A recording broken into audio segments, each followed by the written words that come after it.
வணக்கம். இது மன்னார்குடி பெரிய கோயில்ல கருவறைக்கு போறதுக்கு முன்னாடி இந்த கருட பகவான் இருப்பாரு. அதுக்கு ரைட் சைட்லயும் லெஃப்ட் சைட்லயும் பார்த்தீங்கன்னா 2 டோர் இருக்கும். அது பின்னாடி சுத்து வர அது அது அது எப்போதுமே லாக் பண்ணி தான் இருக்கும். அது இப்போ அந்த கும்பாபிஷேகத்தினால திறந்து வச்சிருந்தாங்க. அதுல நம்ம பார்த்த அந்த படங்கள்லாம் எல்லாம் இது ராமர் வாழ்க்கையோட வரலாறு படம் அது.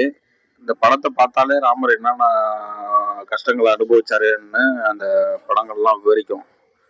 இந்த படத்தை வரிசையா பார்த்துட்டு வந்தாலே பெரிய புண்ணியம் அப்படின்னு சொல்லி அந்த வரலாறு சொல்லுது.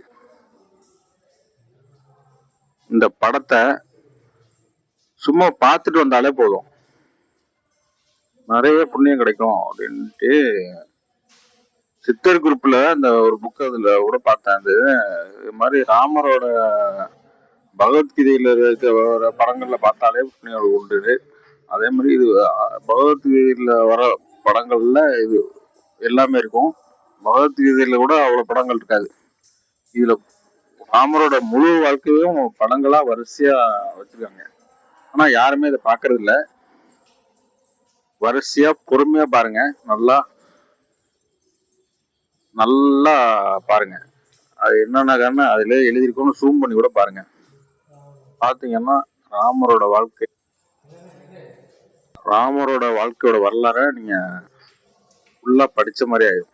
இந்த படத்தை பார்த்தாலே போதும், பெரிய புண்ணியம் அது. இந்த நம்ம சேனலை புதுசா யாரும் பாத்தீங்கன்னா சப்ஸ்கிரைப் பண்ணீங்க. முன்னாடி பார்த்தாங்க பிரச்சனை இல்லை, தயவுசெய்து சப்ஸ்கிரைப் பண்ணீங்க.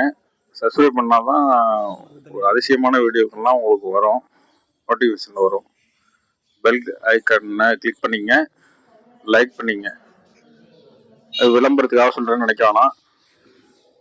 கடவுளோட அனுகிரகம் உங்களுக்கு கிடைக்கணும்னா சப்ஸ்கிரைப் பண்ணீங்க. இது ராமரோட வாழ்க்கை வரலாறு ரொம்ப பொறுமையா எடுத்துட்டு வந்தேன். அந்த வீடியோவை நல்லா பொறுமையா பாருங்க, ஸ்கிப் பண்ணாதீங்க.